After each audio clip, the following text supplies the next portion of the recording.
यो जोवनले गाउँ घरमा सल्किसक्यो कहिले आफ्नै बनाउँछौ त मेरो ढल्किसक्यो लालु पाते फुल छैन रुख मात्रै हे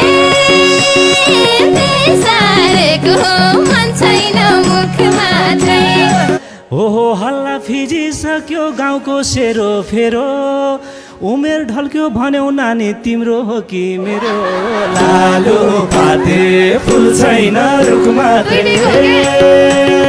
बेसारेको मन छैन मुख मात्रै आज आज भोलि भोलि भनी मलाई ढाट्यौ म त 32 पुगिसके तिमी 40 काट्यौ लालु पाते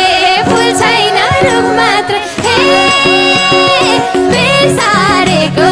मन छैन मुख मात्रै रातै दिन मोया गरी तिमीलाई फुर्काउँला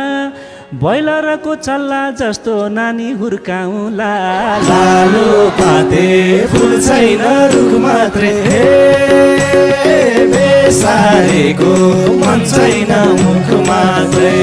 के कसरी हुर्काउने हो तिमी आफै जान विदेश घर फाल्नु हुन्न हाम्रो स्वाभिमान लालु पाते फुल छैन रुख मात्रै हे बेसारेको मन छैन मुख मात्रै काठमाडौँको सहरलाई धपधप्ती बलाउने बालेन जस्तै छोरा पाउला डोजर चलाउने लालु पाते फुल छैन रुख मात्रै बेसारेको मन छैन मुख मात्रै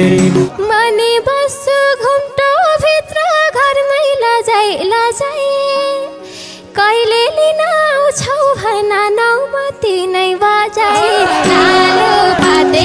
फुल छैन रुख मात्रै हे बेसारेको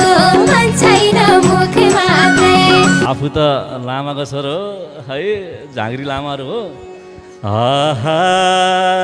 तिमी बस्या डोलीलाई त मै जुरुक्क बोक्छु के को नौमती मात्रै ढ्याङ्ग्रो पनि ठोक्छु लालु पाते फुल छैन रुख मात्रै बेसारेको मन छैन मुख मात्रै हे तिम्रो बाटो